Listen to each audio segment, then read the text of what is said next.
Hello hello seven standard. After summer vacation आज हमारे आपके साथ ये पहली क्लास है जहां हम साइंस के चैप्टर 4 यानी कि हीट से शुरुआत करेंगे। चैप्टर हीट में क्या कहा गया है, चैप्टर हीट के बारे में इस चैप्टर्स में हम लोग डिस्कस करेंगे। हीट का मतलब क्या होता है? हीट का मतलब होता है तापमान। ठीक है, तो हीट एक्चुअल अगर हम देखें तो हीट क्या होता है? Heat is a form of energy which is called thermal energy. Actual heat होता है एक एनर्जी का फॉर्म जिसे हम लोग कहते हैं थर्मल एनर्जी। हम लोग विंटर सीजन में क्या पहनते हैं? वुलन क्लॉथ, हमारे बॉडी को गर्म रखने के लिए। और गर्मियों के टाइम हॉटनेस ज़्यादा होने के कारण हम लोग लाइट कलर कॉटन क्लॉथ पहनते हैं जो हमारे बॉडी को कूल रखता है। यानी कि जो सीज़न के अकॉर्डिंग हम अपने ड्रेसेस को भी चेंज करते हैं। इन विंटर सर्दियों में क्या होता है, हम लोग कोल्ड महसूस करते हैं घर के अंदर, लेकिन जब हम थोड़ा बाहर आते हैं तो सूरज की रोशनी की वजह से हमें थोड़ा सा वार्म फील होता है। तो इन समर में क्या होता है, वही चीज़ जब हम घर से बाहर होते हैं तो हमें बहुत ज़्यादा हॉट महसूस होता है। अगर हम घर के अंदर रहते हैं तो उससे कंपैरेटिवली हमें थोड़ा सा ज़्यादा कूल महसूस होता है। हॉट एंड कोल्ड, देखो in our daily life we come across many things. हमारे रोज़ के जीवन में हम लोग बहुत से ऐसी चीज़ों को छूते हैं या टच करते हैं जो बहुत हॉट भी होता है, कोल्ड भी होता है और हल्का गर्म ठंडा भी होते हैं। नीचे एक एक्टिविटीज़ है, उस एक्टिविटीज़ में लेफ्ट हैंड साइड में देखिए ऑब्जेक्ट लिख रखा है। फिर है कूल और कोल्ड। कूल का मतलब होता है ठंडा और कोल्ड मतलब भी ठंडा है लेकिन चिल, बर्फ़ वाले जो ठंड होते हैं। वार्म मतलब होता है हल्का गर्म और हॉटनेस होता है बिल्कुल बहुत ज़्यादा खौलता हुआ गर्म। तो इसके अकॉर्डिंग आपको जैसे टी कितना होता है? वार्म, गर्म होता है। आइसक्रीम क्या होता है? आइसक्रीम कोल्ड होता है। अच्छा, फ्रूट जूस ये कूल ठंडा होता है। अच्छा, स्पून इन टी कप में अगर हम चाय के अंदर कोई चम्मच को डुबाते हैं तो वो वार्म होता है। और handle of A frying pan ये हॉट होते हैं। इस तरह से इधर साइड में भी देखेंगे कि एक्टिविटीज़ है। इस एक्टिविटीज़ में आपको बताया गया है किस तरह से हम टच करके किसी भी लिक्विड को समझ सकते हैं वो कितना हॉट है, कोल्ड है और लीक्यूम है। तो इस एक्सपेरिमेंट को अगर आप अच्छी तरह से घर में रीड करोगे तो भी आपको समझ में आ जाएंगे। इस एक्सपेरिमेंट में 3 बावल लिया गया है। देखिए बावल A, B, C, जहाँ पे कोल्ड वाटर है, फिर है हॉट वाटर, फिर है लीक्यूम वार्म वाटर। इसको हम कैसे करेंगे? लेफ्ट हैंड को पहले बावल A में डाला जा रहा है, फिर राइट हैंड को हॉट वाटर में, फिर दोनों ही हाथ को जो है ल्यूक वार्म वाटर में डाला गया है। तो ऑब्जर्वेशंस में हम क्या देखेंगे, जो बावल A में जब हमने हाथ रखा हुआ था वो हाथ A कोल्ड वाटर था। फिर ठंडा हाथ को जब हम बावल B में रखते हैं तो हमें गर्म महसूस होता है, क्योंकि बावल A में था ठंडा पानी और बावल B में है गर्म पानी। तो उससे ज़्यादा हमें हॉटनेस का पता लगता है। जब हम दोनों हाथ को बावल C के अंदर डालते हैं तो हमें एक ल्यूकुम मतलब महसूस होता है। लेकिन इस एक्टिविटीज़ से हमें पता चलता है, इस एक्टिविटीज़ से हमारे पास कोई क्लियर कॉन्सेप्ट नहीं आता है कोई भी चीज़ कितना गर्म है और कितना ठंडा है। A reliable measure of the hotness of an object is it temperature. Actual कोई भी वस्तु कितना गर्म है और कितना ठंडा है उसकी मेजरमेंट की प्रक्रिया होती है टेम्परेचर, उसका तापमान को नापना। और टेम्परेचर को नापने के लिए जिस डिवाइस का इस्तेमाल होते हैं उसे कहा जाता है थर्मोमीटर। अब हम देखेंगे टेम्परेचर क्या होता है। टेम्परेचर होता है डिग्री ऑफ हॉटनेस और कोल्डनेस, यानी कि कोई भी लिक्विड चीज़ या कोई भी वस्तु कितना गर्म है। अगर हम प्रॉपर डिवाइस से नाप के देखते हैं उसकी टेम्परेचर कितना है और प्रॉपर डिवाइस से नाप के देखते हैं उसकी कोल्डनेस कितना है, तब उसे हमें एक्चुअल टेम्परेचर के बारे में अंदाज़ा मिलेंगे। तो द डिग्री ऑफ हॉटनेस और coldness of an object is called its temperature. कोई भी वस्तु की हॉटनेस और कोल्डनेस नापने की जो ऑब्जेक्ट को हम नापते हैं जिस डिवाइस से उसे कहते हैं, मतलब उस जितनी डिग्री हॉटनेस और कोल्डनेस, कोई भी ऑब्जेक्ट कितना डिग्री गर्म है और कितना डिग्री ठंडा है वो होता है उसका टेम्परेचर। तो टेम्परेचर हमें बताते हैं कोई भी वस्तु कितना हॉट है और कितना कोल्ड है। यूनिट ऑफ टेम्परेचर, यानी कि हर एक चीज़ को मेज़रमेंट के लिए अलग अलग यूनिट होते हैं। जैसे लेंथ नापने के लिए होता है, डेंसिटी नापने के लिए होते हैं, उसी तरह से टेम्परेचर नापने के लिए भी यूनिट होते हैं। तो kelvin is the standard unit of temperature. नापने का सबसे स्टैंडर्ड यूनिट होता है K फॉर केल्विन। अच्छा, इसके अलावा डिग्री सेल्सियस भी होते हैं, degree Celsius and degree Fahrenheit भी होते हैं, are some commonly used unit of temperature. अच्छा, मेजरिंग टेम्परेचर थर्मोमीटर। अब हम थर्मोमीटर से किस तरह से टेम्परेचर को नापते हैं। देखिए, थर्मोमीटर हम सबके घर में होते हैं। जब हमें बुखार होता है हम डॉक्टर के पास जाते हैं, या घर में हमारे पेरेंट्स क्या करते हैं, हमारे बॉडी के टेम्परेचर को थर्मोमीटर से नापते हैं। तो टेम्परेचर नापने के लिए जो थर्मोमीटर डिवाइस का इस्तेमाल किया जाता है वो एक प्रिंसिपल के ऊपर बनाया गया है। वो प्रिंसिपल क्या है, थर्मोमीटर के अंदर एक लिक्विड होते हैं जो हॉटनेस मिलने से एक्सपेंड होता है, फैलता है। तो थर्मोमीटर में दो स्टैंडर्ड मार्किंग होता है, एक तो उसका एक्सट्रीम पोजीशन सबसे ज़्यादा, और एक होता है उसका मतलब एक्सट्रीम पॉइंट ऑफ टेम्परेचर होते हैं, जो reading on this fixed positive points always remain the same. अच्छा, और एक होता है lower fixed point is the temperature at which ice melt at the sea level. मतलब दो पॉइंट होता है, एक होता है लोअर फिक्स्ड पॉइंट और एक होता है आपका एक्सट्रीम पोजीशंस।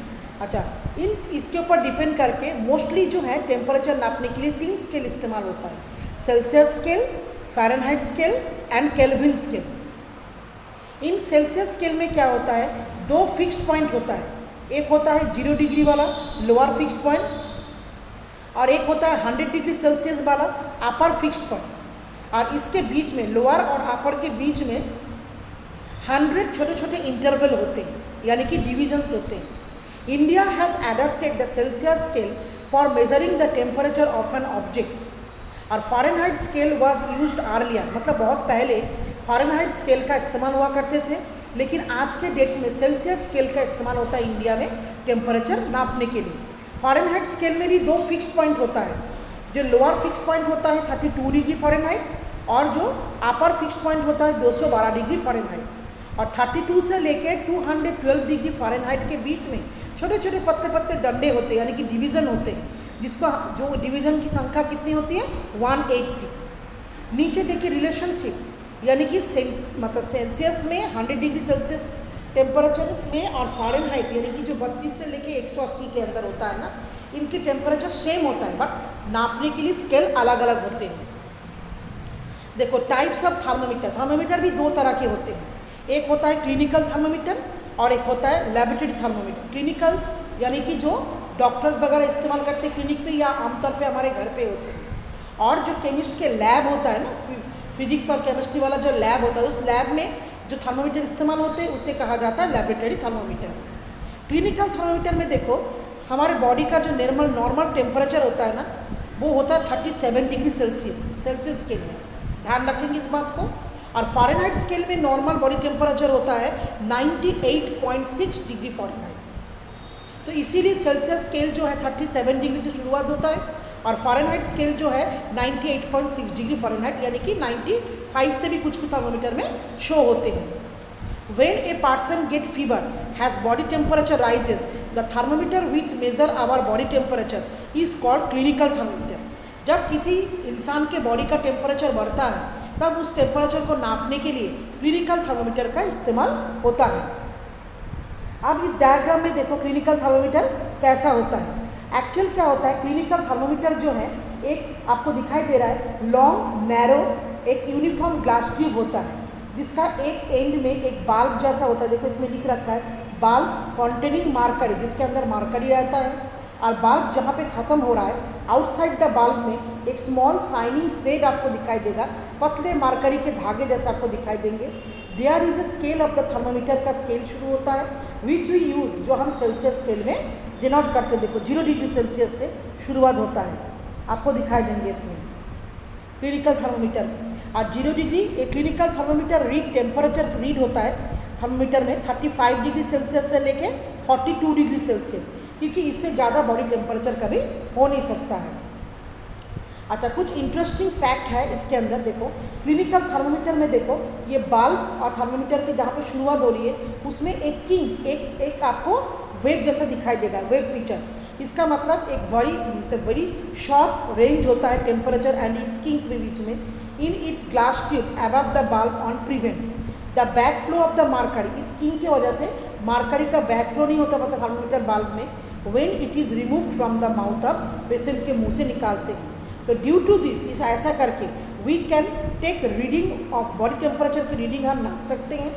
अच्छा, even after removing the thermometer को निकालने के बाद मार्च ए पेशेंट की, तो after taking the mercury reading लेने के बाद द लेवल ऑफ मार्करी जो होता है वो पूरा पहले जैसे अपने पोजीशन में वापस आ जाते हैं।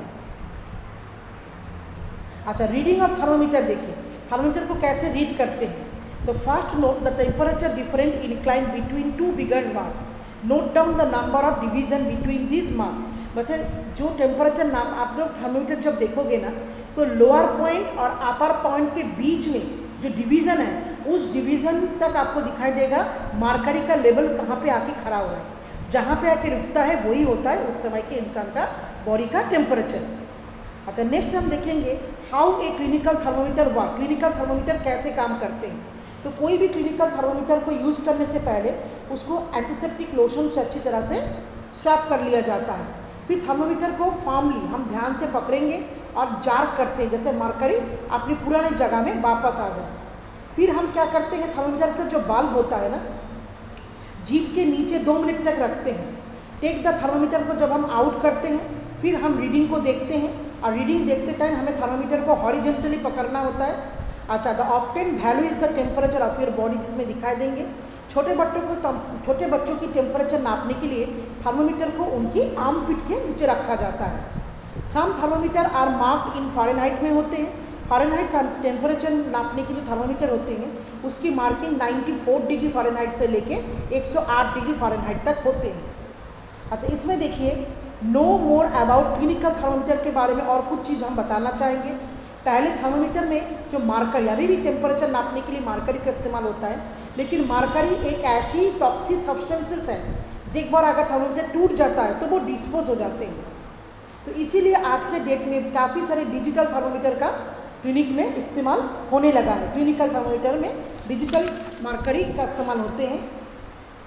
नेक्स्ट पॉइंट देखिए, do not use clinical thermometer for measuring the temperature of any object. हम ह्यूमन बॉडी के अलावा किसी और चीज़ों की हॉटनेस को नापने के लिए क्लिनिकल थर्मोमीटर का इस्तेमाल बिल्कुल नहीं कर सकते हैं। और अवॉइड थर्मोमीटर को इस्तेमाल करने के बाद हमें हमेशा उसे किसी कूल प्लेस में रखना है, कोई भी गर्म या हॉट जगह के पास हम लोग नहीं रखेंगे। अब हम डिस्कस करेंगे प्रिकॉशंस, क्या क्या चीज़ों का हमें ध्यान रखना पड़ेगा क्लिनिकल थर्मोमीटर की यूजिंग में। सबसे पहले मैंने पहले भी बताया है, एंटीसेप्टिक लोशन से हमें थर्मोमीटर को अच्छी तरह से क्लीन करना है। फिर हम थर्मोमीटर को जार्क करते हैं, जैसे मार्करी पुराने पोजीशंस में आ जाए, यानी कि 35 डिग्री सेल्सियस के बिलो पोजीशन में पहुँचे। फिर हम थर्मोमीटर को रीड करते हैं हॉरिजेंटली पकड़ के, और keeping the level of Mercury का लेवल देखते हैं, जो मार्करी किस लेवल पे आके रुका हुआ है। हैंडल द थर्मोमीटर बहुत ध्यान से हमें इस्तेमाल करना होता है। If it hits against some hard object it may break. अगर टाइटली, बहुत ज़्यादा ज़रूरत से ज़्यादा टाइट हम पकड़ते हैं या किसी हार्ड ऑब्जेक्ट के साथ इसका टच होता है तो थर्मोमीटर टूट जाते हैं। Do not hold the thermometer by the bulb. हमें बल्ब पोर्शन से थर्मोमीटर को कभी नहीं पकड़ना है। रीडिंग ऑफ थर्मोमीटर, तो हम जब भी हम थर्मोमीटर की रीडिंग को पढ़ेंगे या देखेंगे तब हमें बल्ब पोर्शन से थर्मोमीटर को नहीं पकड़ना है, राइट हैंड साइड के लास्ट पार्ट से हम थर्मोमीटर को पकड़ेंगे। तो इसी के साथ बच्चे ये वीडियोस हमारा कंप्लीट नहीं हो रहा है। नेक्स्ट वीडियोस में हम आपके साथ लैबोरेटरी थर्मोमीटर को लेके डिस्कस करेंगे। तब तक जहाँ तक मैंने आप लोगों को समझाया है इसको आप लोग अच्छी तरह से समझ लीजिए। जो बच्चों से मेरी रिक्वेस्ट है, लेसन 1, 2, 3 का काम साइंस कॉपी में पूरा कंप्लीट कीजिए। मैं 1-2 दिन के अंदर से आप लोगों से कॉपी सबमिशन के लिए नोटिस भेजूँगी। Thank you students.